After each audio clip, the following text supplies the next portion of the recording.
নমস্কার, আমি শ্রী মনোজ ঘোষ, বিশ্ব সংবাদ কেন্দ্র দক্ষিণ আসাম প্রান্তের প্রমুখ। আমরা আজকে একটি বিষয় নিয়ে এখানে উপস্থিত হয়েছি বার্তালাপ অনুষ্ঠানে। বিষয়টি হচ্ছে, সবার মনে সবসময় একটি প্রশ্ন থাকে যে আরএসএস শুধু ভারতবর্ষে নয়, সমস্ত বিশ্বের মধ্যে একটি বৃহৎ সংগঠন, কিন্তু সেই আরএসএস বা রাষ্ট্রীয় স্বয়ংসেবক সংঘ তার আর্থিক যে স্থিতিটা, সেই স্থিতির প্রেক্ষাপট নিয়েই আজকে সেই বার্তালাপ অনুষ্ঠান। আজকে এই বার্তালাপ অনুষ্ঠানে সেই গুরুত্বপূর্ণ বিষয়ের উপরে আমরা জানতে পারবো একজন ব্যক্তিত্বের কাছ থেকে।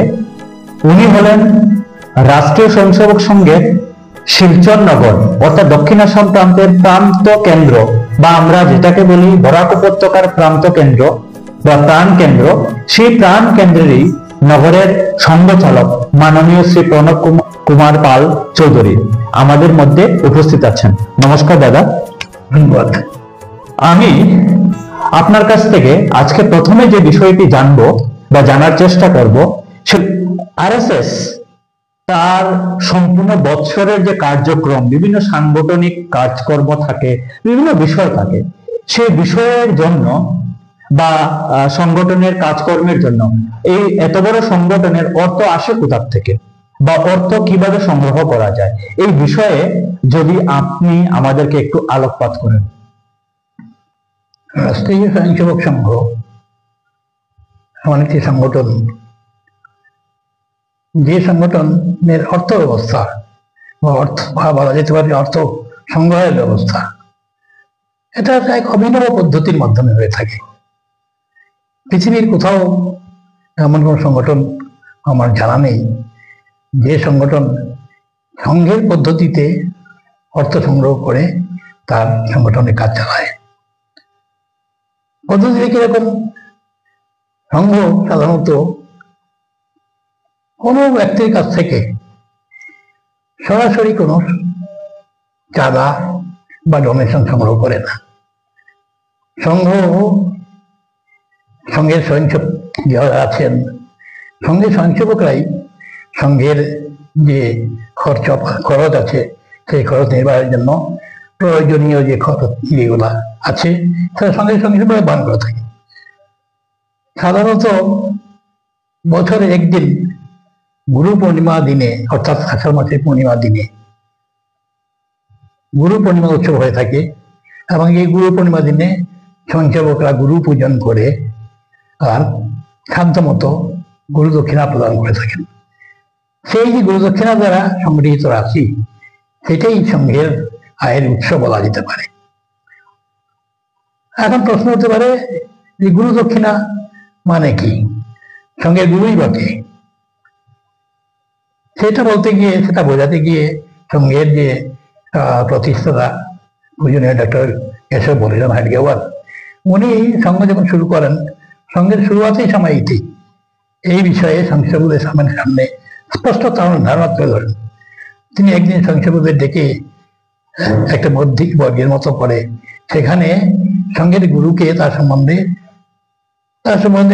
বিস্তারিত তুলে ধরেন। তিনি সংসদের সামনে বলেন যে দেখো, আমার রাষ্ট্রীয় স্বয়ংসেবকের কাজ বিশাল কাজ, পবিত্র কাজ। সমস্ত দেশের হিন্দু সমাজ যেটা আছে, যে রাষ্ট্রীয় সমাজ আছে, সেই সমাজকে সংগঠিত করে সমর্থবান করে তোলা, এই একটা বড় কাজ নিয়ে সংঘ কাজে নেমেছে। সুতরাং এই কাজের জন্য যিনি পথ প্রদর্শন করবেন, তিনি কোনো ব্যক্তি গুরু হতে পারেন না। ব্যক্তি গুরু হতে পারেন না, ওনাকে আমাদেরকে পথ প্রদর্শন করার জন্য এরকম একটা প্রতীক চাই, যে প্রতীক দেখা মাত্র আমাদের সামনে আনন্দের ধারা বয়ে যাবে, আমরা আমাদের প্রেরণা উৎস হিসেবে কাজ করবে। তো সেরকম একটা প্রতীক হচ্ছে গিয়ে ভগবত ধ্বজ। ভগবত ধ্বজের যে বলা হয়ে থাকে যে ভগবত ধ্বজ হচ্ছে ত্যাগের প্রতীক। হিন্দু জীবন আদর্শ, হিন্দু জীবনধারা সমস্ত ত্যাগের উপর চলছে, ত্যাগের ভিত্তি করে চলছে। সাথে সাথে এটা বলা হয় থাকে যে ভগবত ধ্বজ হচ্ছে গিয়ে জ্ঞানের প্রতীক। প্রাচীনকাল থেকেই হিন্দুরা বা হিন্দুদের আমাদের দেশে যে ঋষি মুনিরা তার তপস্যা করে গেছেন, সাধনা করে গেছেন একমাত্র এক উদ্দেশ্য নিয়ে, যে এই সৃষ্টির পিছনে কি সত্য লুকিয়ে আছে, সত্যের খোঁজ নিয়ে তারা, সত্যের অন্বেষণে তারা কাজ করে তপস্যা করে গেছেন। সুতরাং হিন্দু জীবনধারা হচ্ছে সত্যের অন্বেষণে, সত্যের এক অন্বেষণের ধারা বলা যেতে পারে। তো এইভাবে ডাক্তারজি বললেন যে আজকে থেকে আমরা এই ভগবত ধ্বজকে গুরু হিসেবে মানবো এবং গুরু পূর্ণিমার দিনে আমরা গুরুদেবকে যথাসাধ্য গুরুকে সমর্পণ করবো। সুতরাং স্বয়ংসেবকরা সেইভাবেই যথাসাধ্য ভক্তি ভরে, শ্রদ্ধা ভরে সমর্পণ করে থাকেন। সেটা কোনো চাঁদা নয় বা শুল্ক নয় বা মেম্বারশিপ ফি নয়। আমরা জানি রাষ্ট্রীয় স্বয়ংসেবক সংঘ কোনো একটা দল নয়, কোনো পার্টি নয়, রাষ্ট্রীয় স্বয়ংসেবক সংঘের কোনো পতাকা নেই। এই জন্যই ভগবত ধ্বজকেই সংঘ আর নিজের পতাকা করে মেনে নিয়েছে। সুতরাং এইভাবে কোনো শুল্ক সংগ্রহ করা হয় না, চাঁদা সংগ্রহ করা হয় না। সঙ্গে স্বয়ংসেবকরা আর নিজের সাধ্যমতো ভক্তি ভরে, শ্রদ্ধা ভরে আর সমর্পণ করে থাকেন। এক কথায় বলা যেতে পারে আর অখণ্ড সমর্পণ, ধ্বজের সামনে নিজেকে পুরোপুরি সঁপে দেওয়া। পুরোপুরি সঁপে দেওয়া, সেটাই হচ্ছে গিয়া গুরু দক্ষিণা সমর্পণ। আর সেটাই হচ্ছে সংঘের আর আয়ের উৎস। এই যে সংগঠিত রাশি আছে, এই সংগঠিত রাশির দ্বারা সমস্ত বছর ব্যাপী সংগঠিত সাংগঠনিক কাজ বলুন, প্রশাসনিক কাজ বলুন, আর সব এই সংগঠিত রাশির দ্বারাই চলে সংঘ। এছাড়া তার বাইরে অন্য কোনো স্থান থেকে, অন্য কোনো ব্যক্তির কাছ থেকে কোনো রসিদের মাধ্যমে কোনো আর অর্থ সংগ্রহ করে না। আপনি যখন কথাগুলো বলছিলেন তখন মনে একটা প্রশ্ন আসলো যে ধরুন এই গুরু পূর্ণিমা উপলক্ষে স্বয়ংসেবকরা গুরু দক্ষিণা উৎসবে যে সমর্পণ করেন, সেই গুরু পূর্ণিমা ছাড়া সাধারণ কোনো ব্যক্তি হঠাৎ মনে হলো যেভাবে ক্লাব, এনজিও, বিভিন্ন অর্গানাইজেশনে মানুষ চাঁদা দিয়ে থাকে, আপনি যদিও উল্লেখ করেছেন, তথাপি আমি আবার আপনাকে জিজ্ঞেস করছি যে সে বলল যে আমি এই ধরুন শিলচর নগরী, আমি সংঘকে কিছু একটা রাশি ডোনেট করতে চাই, সেটা কি আপনারা নেন? আর যদি নেন তাহলে কিভাবে নেন, এটার বিষয়ে যদি একটু আমাদেরকে বলেন। না, এইভাবে কোনো ব্যক্তির কাছ থেকে সরাসরি কোনো দান বা চাঁদা রসিদের মাধ্যমে সংগ্রহ করার রীতি সংঘতে নেই। যেহেতু সংঘ কোনো রেজিস্ট্রিকৃত সংস্থা নয়। এমনিতে আমরা দেখেছি অনেক রেজিস্ট্রিকৃত সংস্থা থাকে, এনজিও থাকে, যে সব এনজিওগুলো রেজিস্ট্রেশন করতে হয়, সোসাইটি রেজিস্ট্রেশন করতে হয় অথবা ট্রাস্টের আন্ডারে রেজিস্ট্রেশন করতে হয়। এবং তারা কি করে, তারা তাদের যারা তৃতীয় পক্ষ আছে, মানে সংস্থার সঙ্গে জড়িত ব্যক্তি ছাড়া অন্য যারা আছে তাদের কাছ থেকে তারা তথ্য সংগ্রহ করেন। কিন্তু সংঘতে এইরকম কোনো ব্যবস্থা নেই। সংঘতে স্বয়ংসেবকরাই আর নিজের সঙ্গের খরচাকে নিজের খরচা মনে করে, নিজের পরিবারের খরচা, নিজের আমার ঘরের খরচা মনে করে, তারা বাড়ির খরচা মনে করে সেটাকে যেমনি হোক সেটাকে বহন করার জন্য আর গুরুদক্ষিণার মাধ্যমে রাশি ডোনেট করে থাকে। কিন্তু অন্য কোনো ব্যক্তির কাছ থেকে, তৃতীয় কোনো পক্ষের কাছ থেকে আমরা কোনো ডোনেশন সংগ্রহ করি না বা কোনো রকম রাশি আমরা নেই না। তবে এর মধ্যে একটা বিষয় আছে যে সঙ্গের স্বয়ংসেবকরা অনেক সময় সংঘ কাজ ছাড়া, সঙ্গের মূল কাজ ছাড়া সমাজে সেবা করার জন্য অনেক সেবা কাজ গ্রহণ করে হাতে নিয়ে থাকে, সেবা প্রকল্প নিয়ে থাকে। সেই সেবা প্রকল্প সঙ্গে স্বয়ংসেবকরা চালায়, সঙ্গে কোনো মূল কাজ নয়, সঙ্গে সাংগঠনিক কাজ নয়। কিন্তু সমাজের যে বঞ্চিত বর্গ আছে, যারা পিছড়ে পড়া বর্গ আছে, যারা অনেক সুবিধা থেকে বঞ্চিত হয়ে থাকে, সেই বর্গের লোকদেরকে সাহায্য করার জন্য সংঘ এরকম অনেক সেবা কাজ করে থাকে। আজকে সমস্ত দেশে এরকম সেবা প্রকল্প প্রায় 1.5 লক্ষ সেবা প্রকল্প সংঘ চালাচ্ছে। এই জন্য যে অর্থরাশি প্রয়োজন হয়, তখন হয়তো অনেক যারা দয়ালু ব্যক্তি যারা আছেন, তারা সঙ্গে দান করে থাকেন। সেই রাশি সঙ্গে সেবা কর্মকে থাকে এবং সেই রাশিটা সম্পূর্ণভাবে সেই সেবা কাজেই লেগে থাকে। সঙ্গের মূল কাজের জন্য সেই রাশি ব্যয় করা হয় না। মানে আপনি যেটা আমাদেরকে বুঝালেন যে সঙ্ঘের যেটা সাংগঠনিক কাজকর্ম থাকে, সেই সাংগঠনিক কাজকর্মের জন্য স্বয়ংসেবকদের দ্বারা যে রাশি সমর্পণ করা হয় সেটাই যথেষ্ট, কিন্তু সঙ্ঘের স্বয়ংসেবকদের দ্বারা যে সেবামূলক কাজকর্ম হয়, যদি ওনাদের প্রয়োজন হয় তখন কোন দয়াবান ব্যক্তি বা রাষ্ট্রপ্রেমী ব্যক্তিরা যদি দিতে চান তাহলে স্বয়ংসেবকরা নিতে পারবে। সেটা সেটা ওই দিকটা। হ্যাঁ, আমরা দুটি মোটামুটি প্রশ্নের বিষয় জিজ্ঞাসা ছিল আপনার কাছে জানলাম, কিন্তু আরেকটি বিষয়টা হচ্ছে, যেহেতু আমি দর্শকদের বলতে চাই বা আপনারা যারা এই ভিডিওটি দেখছেন, প্রথমে ওনারা আমি পরিচয় দিয়েছিলাম যে বরাক উপত্যকা বা সঙ্ঘের দৃষ্টিতে দক্ষিণ আসাম প্রান্তের প্রাণ কেন্দ্র যাকে বলে শিলচর, এই শিলচরের আপনি নগর সংঘ চালক। তো আপনি যে বিষয়টা আমাদেরকে বুঝিয়েছেন সেটা কি শুধু এই বরাক উপত্যকা বা দক্ষিণ আসাম প্রান্ত, মানে দক্ষিণ আসাম প্রান্ত বলতে আপনাদেরকে বোঝাতে চাই যে বরাক উপত্যকা এবং ডিমা হাসাও মিলিয়ে আমরা সঙ্ঘের দৃষ্টিতে সেটাকে দক্ষিণ আসাম প্রান্ত বলি। সঙ্ঘের দৃষ্টিতে আসামকে দুটো ভাগে ভাগ করা হচ্ছে, একটা হচ্ছে উত্তর আসাম আর একটা হচ্ছে দক্ষিণ আসাম। সেই দক্ষিণ আসাম প্রান্তের প্রান্ত কেন্দ্র হচ্ছে শিলচর। সেই শিলচর নগরের নগর সংঘ চালক হচ্ছেন আপনি। আপনি যে বিষয়গুলো এত সময় বর্ণনা করলেন দর্শকদের সামনে, যেটা আমি জানলাম আপনার কাছ থেকে, সেটা কি শুধু শিলচর বা বরাক উপত্যকা বা সম্পূর্ণ আসামের জন্য, না ভারতবর্ষে আরো অন্যান্য রাজ্যে বা অন্যান্য কেন্দ্র প্রান্ত কেন্দ্রে কি অন্য নিয়ম না সেই একই পদ্ধতিতে চলে, সেটা যদি বলেন। দেখুন, রাষ্ট্রীয় স্বয়ংসেবক সংঘ একটা বিশাল সংগঠন, রাষ্ট্রব্যাপী সংগঠন, সর্বব্যাপী বলা যায়। রাষ্ট্রীয় স্বয়ংসেবক সংঘের কাজ সমস্ত দেশব্যাপী, বলা হয় থাকে সর্বব্যাপী, সর্বস্পর্শী। সর্বব্যাপী অর্থাৎ ভৌগোলিকভাবে দেশের প্রত্যেকটা কোণে কোণে যে সংঘের কাছে পৌঁছায়, সেই জন্য সংঘের প্রয়াস সতত থাকে। এছাড়াও সমাজের বিভিন্ন বর্গের লোক থাকেন, বিভিন্ন পেশার লোক থাকেন, সবার মধ্যে যাতে সংঘের কাজ ছড়িয়ে পড়ে সেই উদ্দেশ্যে সংঘ কাজ করে চলেছে। সুতরাং সংঘের কাজ বিশাল কাজ। সংঘ একটা মহৎ উদ্দেশ্য নিয়ে সমস্ত হিন্দু সমাজকে সংগঠিত করার লক্ষ্য নিয়ে আর রাষ্ট্র উত্থানের স্বপ্ন সামনে রেখে কাজ করে যাচ্ছে। সুতরাং সংঘের যে কার্য পদ্ধতিও সেই জন্য, যেহেতু সমস্ত দেশব্যাপী কাজ চলে, সেই জন্য সংঘের কার্য পদ্ধতিও একটা নির্দিষ্ট কাজ পদ্ধতি মতে সংঘের কাজ চলে।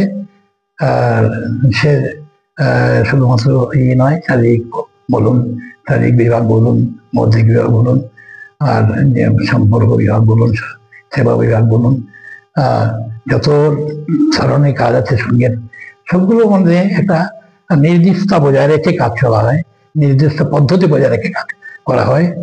সেটা শুধু বরাক ভ্যালির জন্য নয়, বা শুধু আসামের জন্য নয়, সমস্ত ভারতবর্ষ ব্যাপী, এমনকি বিদেশেও সংঘের কাজ চলছে। সমস্ত জায়গায় একই পদ্ধতিতে, বিদেশের কাজে কিছুটা ফারাক থাকতে পারে, কিন্তু তাছাড়া অন্য জায়গায় একই পদ্ধতির সংঘের কাজ চলছে। সেই জন্য গুরুদক্ষিণা পদ্ধতিও একই পদ্ধতিতে সংঘের সমস্ত জায়গায় জায়গায়, সমস্ত প্রান্তে প্রান্তে একই পদ্ধতির সঙ্গে গুরু পূর্ণিমা বা গুরুদক্ষিণা উৎসব পালন করিতে হয়ে থাকে। একইভাবে সংঘ তার অর্থ সংগ্রহের কাজ করে থাকে। হ্যাঁ, আচ্ছা, আরেকটা বিষয় যেটা হচ্ছে কি, অনেক সময় বিভিন্ন সংগঠন থাকে, বৈদেশিক বা বিদেশি বলতে পারি, ফরেন ফান্ডিং। তো রাষ্ট্রীয় স্বয়ংসেবক সংঘ এত বড় একটা সংগঠন, যেটাকে আমরা যদি বলি যে, আমি আগেও বলেছি এখনো আবার রিপিট করছি, যে সমস্ত ভারতবর্ষের মধ্যে এবং বিশ্বের মধ্যে একটা বৃহৎ সংগঠন। এই সংগঠনকে কি বিদেশ থেকে কোনো ফান্ডিং করা হয়? এখন বিদেশি ফান্ডিং এর ব্যাপার বলতে গেলে আমাদের দেশে অনেক সংস্থা রয়েছে, অনেক সংগঠন রয়েছে, যেগুলো বিদেশ থেকে ধন সংগ্রহ করে থাকে। এমনকি দেখা যায় এমন সব সংস্থা আমাদের দেশে কাজ করছে যেগুলো বিদেশ থেকে ধন আসে, বিদেশ থেকে ধন সংগ্রহ করে এবং সেই কাজের মধ্যে দেশ দেশবিরোধী কাজে তারা যিনি জড়িয়ে পড়ে অনেক সময়। রাষ্ট্রীয় স্বয়ংসেবক সংঘের কাজ ভারত কেন্দ্রিক, ভারতবর্ষের বাইরে সংঘ সংঘ কোনো ভারতবর্ষের বাইরে কোনো আর চিন্তা সংঘ নিজের মনে আনতে পারে না। ভারতবর্ষকে কেন্দ্র করেই সংঘের কাজ, ভারতবর্ষের উন্নতি করবে সংঘের কাজ, ভারতবর্ষকে বিশ্বের গরুর আসনে বসানো, রাষ্ট্রের সর্বাঙ্গীন উন্নতি করা সংঘের কাজ। সুতরাং সেই দিক দিয়ে দেখতে গেলে বিদেশ থেকে ধন আসার কোনো প্রশ্নই উঠে না, বা বিদেশ থেকে ধন নিয়ে এসে কোনো দেশ বিরোধী কার্যক্রমে জড়িয়ে পড়া তার প্রশ্নই উঠে না। তবে একটা জিনিস আমি আগে উল্লেখ করেছি যে আমাদের সঙ্ঘের শাখা যেমন আমাদের দেশে সঙ্গে শাখার কাজ চলছে, সেই রকম বিদেশেও আজকাল সঙ্গে শাখার কাজ শুরু হয়েছে। বিদেশে আমাদের পৃথিবীতে প্রায় 40 থেকে 45টি দেশে সঙ্ঘের কাজ চলছে। সেখানেও হিন্দুদের সংগঠিত করার কাজ, হিন্দুদের মধ্যে স্বাভিমান বোধ জাগানোর কাজ ইত্যাদি ইত্যাদি সঙ্গ করে চলেছে। তো কিছু কিছু পদ্ধতিগত ক্ষেত্রে কিছু কিছু পার্থক্য রয়েছে। যেমন সেখানে রাষ্ট্রীয় স্বয়ংসেবক সংঘ নামে কাজ হয় না, সেখানে হিন্দু স্বয়ংসেবক সংঘ অথবা ভারতীয় স্বয়ংসেবক সংঘ সেই সব নামে কাজ হয়। কিন্তু মূলত যে আমি বললাম একই পদ্ধতিগতভাবে একই পদ্ধতি অনুসরণ করা হয়ে থাকে। ওখানে হয়তো প্রতিদিন শাখা হয় না, সাপ্তাহিক শাখা হয়ে থাকে। তো সেই রকম ভাবে গুরুদক্ষিণী উৎসব, গুরুদক্ষিণী উৎসব বিদেশেও হয়ে থাকে, ওখানেও স্বয়ংসেবক ভাইয়েরা সমর্পণ করে থাকেন। সেই দিক দিয়ে যেটুকু আছে সংগঠিত হয় সেটা সঙ্গের মূল কাজেই সেই মূল কাজেই ব্যয় করা হয়। সুতরাং সেই রাশির দ্বারা অন্য কোনো কাজে সেই রাশি ব্যয় করা তারপরে কোনো প্রশ্নই ওঠে না। সঙ্গের মূল কাজেই সেই রাশি ব্যবহৃত হয়, সে বিদেশেই হোক বা আমাদের দেশেই হোক। এখন যেটা প্রশ্ন আপনাকে করছি, একটা জিনিস আপনি যখন বলছিলেন আমি দর্শকদের বলতে চাই যে মানে আমরা একটা কথা আপনার কাছ থেকে যেটা বুঝতে পারলাম যে ভারতকে পরম বৈভবশালী বানানোই হচ্ছে কি সঙ্গের মূল লক্ষ্য। তো ভারতকে যেভাবে পরম বৈভবশালী বানানো হয়, বিশ্বগুরুর আসনে বসানো যায়, সেই দিকে লক্ষ্য রেখে সংঘ কাজ করে এবং সেটা ভারতকে বিশ্বের মধ্যে একটা গুরু বানানোর যে একটা ওনাদের একটা চিন্তাধারা, সেটাকে কিভাবে স্থাপিত করা যায়, সেই স্থাপিত করার লক্ষ্যেই হচ্ছে গিয়ে আপনি যেটা বোঝালেন রাষ্ট্রীয় স্বয়ংসেবক সংঘের প্রধান উদ্দেশ্য। এখন যেটা আসছে, এত সময় তো আরএসএস বা রাষ্ট্রীয় স্বয়ংসেবক সংঘ হচ্ছে, এই যে আরএসএস এর যেগুলা বিবিধ সংগঠন আছে, যেমন ধরুন আপনার বিশ্ব হিন্দু পরিষদ, ভারতীয় শিক্ষণ মন্ডল, বজরং দল, সেবা ভারতী, আরো বিভিন্ন অনেক সংগঠন রয়েছে। এই সমস্ত সংগঠন যেগুলো আছে, সেই আরএসএস এর যে আপনার বা রাষ্ট্রীয় স্বয়ংসেবক সংঘের যে আপনি আর্থিক প্রেক্ষাপট যেগুলো আমাদের সামনে তুলে ধরলেন বা দর্শকের সামনে তুলে ধরলেন, সেটার প্রেক্ষাপট আর এই বিবিধ সংগঠনের যে আর্থিক স্থিতির প্রেক্ষাপট, দুটাই কি সেম না একই পদ্ধতিতে চলে, না ওনাদের অন্যান্য পদ্ধতি আছে? যদি আমাদেরকে না, সেটা হচ্ছে রাষ্ট্রীয় স্বয়ংসেবক সংঘের থেকে অনুপ্রেরণা গ্রহণ করে প্রেরণা নিয়ে অনেক সংগঠন কাজ করছে। আপনি ঠিকই বলেছেন, বিশ্ব হিন্দু পরিষদই বলুন, ভারতীয় মধ্য সংঘ বলুন, বিদ্যা ভারতী বলুন, কল্যাণ আশ্রম বলুন, অনেক সংগঠন কাজ করছে। সেগুলো সংঘের মূল কাজ থেকে প্রেরণা নিয়ে সংঘ যে উদ্দেশ্য নিয়ে চলতে চায়, সেই উদ্দেশ্য বিবিধ সংগঠন বিবিধ ক্ষেত্রে বিভিন্ন সমাজের মধ্যে যাতে গড়ে ওঠে, সেই জন্যই বিবিধ সংগঠনের কাজ শুরু হয়েছে।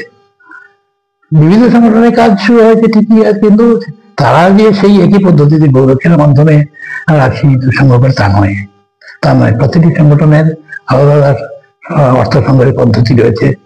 কারণ যেসব সংগঠন কাজ করছে বিবিধ ক্ষেত্রে, সেই সব কাজের একটা নির্দিষ্ট ধরন রয়েছে। যেমন ধরুন বিদ্যা ভারতী দেশে স্কুল চালাচ্ছে মানে স্কুলের মধ্যে ছাত্ররা ভর্তি হচ্ছে, হলে পরে স্বাভাবিকভাবেই স্কুল ফি হিসেবে কিছু ফিস সংগ্রহ করা হচ্ছে। এবং বিদ্যা ভারতীর যে অর্থ পদ্ধতি বলতে সেটা বলতে হবে যে স্কুল ফি তারা কালেকশন করে হ্যাঁ, ইত্যাদি ইত্যাদি। যেমন ভারতীয় মজদুর সংঘ, ভারতীয় মজদুর সংঘ শ্রমিক ক্ষেত্রে কাজ করে। শ্রমিক ক্ষেত্রে দেশাত্মবোধের ভাবনা যাতে গড়ে ওঠে, সেই জন্য ভারতীয় মজদুর সংঘ কাজ করছে। ভারতীয় মজদুর সংঘ বিভিন্ন ইউনিয়ন নিয়ে কাজ করছে। বিভিন্ন ইউনিয়নে তাদের দাবি দেওয়া থাকে, তাদের দাবি দাবা পূরণ করার জন্য তারা করে থাকে, ইত্যাদি ইত্যাদি অনেক কিছু থাকে। তো ভারতীয় মজদুর সংঘের কি কাজ, তারা তাদের যে ধনসংগ্রহ পদ্ধতি হবে কি, তারা প্রতি মাসে লেবারদের থেকে লেবার থেকে সাবস্ক্রিপশন কালেকশন করে, চাঁদা কালেকশন করে। সেটাই তাদের পদ্ধতি, সেটা তাদের পদ্ধতি। সেটা সেই পদ্ধতি তারা কাজ করতেই পারবে না। এরকম বিশ্ব হিন্দু পরিষদ বলুন, বিশ্ব হিন্দু পরিষদের যে ধনসংগ্রহ পদ্ধতি তার মধ্যে আছে একটা হিতচিন্তক, হিতচিন্তক সংগ্রহ করে তারা, মানে তারা বছরে একবার বা বছরে একবার তারা জনসমাজের মধ্যে যায়, সাধারণ জনসমাজের মধ্যে গিয়ে তাদের বলে আপনারা হিন্দু পরিষদের কাজে সহায়তা করুন। অতি সামান্য পয়সা যদিও, তারা সেই পয়সা সংগ্রহ করে আর তাদের সংগঠনের কাজ সেই রাশির দ্বারা সংগঠনের কাজ এগিয়ে নিয়ে যায়। তো সেই জন্যই বিভিন্ন সংগঠন যেগুলো কাজ করছে তাদের নিজস্ব পদ্ধতি রয়েছে, তারা নিজের পদ্ধতি নিজেই ধর্ষণ করে থাকে। সুতরাং সেই ক্ষেত্রে সঙ্গে কিছু সংঘ কোনো ইন্টারফেয়ার করে না, সংঘ তাদের কাজে কোনো রকম মাথা গোলানো বা এরকম কিছু করে না। শুধু যখন যদি কোনো সংগঠন পরামর্শ চায় সংঘের কাছে, তখন সংঘ তাদেরকে পরামর্শ দিতে পারে। কিন্তু ওইসব সংগঠনদের মূল কাজে কখনই সংঘ মাথা গলায় না, তার নিজস্ব স্বতন্ত্রভাবে নিজের স্বাধীনভাবে তার নিজ সংগঠনের কাজ চালিয়ে যায়। আমরা এখন শেষ পর্যায়ে পৌঁছে গেলাম। আমাদের আজকের যে বিষয়টা ছিল রাষ্ট্রীয় স্বয়ংসেবক সংঘ এবং তার রাজনীতির প্রেক্ষাপট। এখন যেটা শেষ একদম অন্তিম প্রশ্নটা আপনাকে আমি জিজ্ঞেস করছি, সেটা সেই বিষয়ের উপরে নয়, এটা একদম কমন বিষয়। সেটি হচ্ছে কি, আমরা সবাই জানি যে সংঘ 100 বছর পূর্ণ করতে চলছে, একদম অন্তিম প্রশ্ন। আর আপনি আমাদের এই দক্ষিণ আসাম প্রান্তের যুব সমাজদেরকে এই 100 বছর সঙ্গে যে সংঘ যে প্রবেশ করলো, সেইখান থেকে আপনি কি যুব সমাজ কি বার্তা দিতে চাইবেন, সেই বার্তা দিয়ে আজকে আমাদের এই কার্যক্রম এখানে শেষ করব। আজকে যুব সমাজকে আমি এটাই বলতে চাইব, নিজের জীবনে উন্নতি করার লক্ষ্য নিয়ে তাকে কাজ করবেন। পড়াশোনায় বলুন, নিজের ক্যারিয়ার বিল্ডিং বলুন, তাতে কাজ করবেন, কিন্তু সাথে সাথে নিজের ক্যারিয়ারের সাথে সাথে নিজের ব্যক্তিগত জীবনের সাথে সাথে আমাদের যে সমাজ আছে, সমাজকে নিয়ে তারা যেন একটু ভাবনা চিন্তা করেন। কারণ সমাজ যদি বেঁচে না থাকে তাইলে কারোরই সবারই অস্তিত্ব বিপন্ন হয়ে পড়ে। সুতরাং আমাদের নিজেদের অস্তিত্ব, আমাদের পারিবারিক অস্তিত্ব রক্ষার জন্য এই সমাজ রক্ষা অত্যন্ত জরুরি। সেই জন্য নিজের ব্যক্তিগত জীবনের উন্নতির পাশাপাশি তাদেরকে সহায়তা করার দৃষ্টি নিয়ে কিছু কাজ করেন। এই তবেই তাদের জীবন সার্থক ভাবে বলা যেতে পারে। শুধুমাত্র নিজের ব্যক্তিগত জীবনের উন্নতি আর জীবনে সবকিছু নয়, নিজের ব্যক্তিগত জীবন ছাড়াও নিজের দেশ, নিজের সমাজকে নিয়ে চিন্তা করা, সেটাও যুব সমাজের কর্তব্য রয়েছে। আর রাষ্ট্রীয় স্বয়ংসেবক সংঘের মতো আর যে রাষ্ট্রবাদী সংগঠন যারা দেশকে নিয়ে চিন্তা করে, তাদের সঙ্গে তাদের কাজে যুক্ত হয়ে দেশ ও সমাজের উন্নতির পথে এগিয়ে নিয়ে যান ব্যাপারে ওনারা নিজেকে নিয়োজিত করেন। সেইটুকু বলেই আমি যুব সমাজকে আমার ধন্যবাদ জানাবো, শুভকামনা জানাবো। আমরা মাননীয় নগর সম্প্রচারক শ্রী প্রণব কুমার পাল চৌধুরীর কাছ থেকে এত সময় অনেক বিষয়গুলো জানলাম। আমি দর্শকদের বলতে চাই, আপনারা আমাদের সঙ্গে থাকবেন। আজকের যে বিষয়টি ছিল রাষ্ট্রীয় স্বয়ংসেবক সংঘ এবং তার রাজনীতির প্রেক্ষাপট, আমি চেষ্টা করলাম আপনাদের সামনে অনেক বিষয়গুলো তুলে ধরার জন্য। আশা করি আপনারা দেখবেন এবং সবাই মিলে যতটুকু পারবেন বিষয়টাকে দেখার পর আপনাদের পরিচিত মহলে এটা শেয়ার করবেন এবং বিএসকে এর সাথে আপনারা থাকবেন। আগামীতে আমি নতুন একটি বিষয় নিয়ে আবার আসবো। আমি শ্রী মনোজ গুল, বিশ্ব সংবাদ কেন্দ্র দক্ষিণ আসাম প্রান্তের প্রমুখ, আপনাদেরকে নমস্কার জানিয়ে আজকের এই বার্তালাপ থেকে বিদায় নিচ্ছি।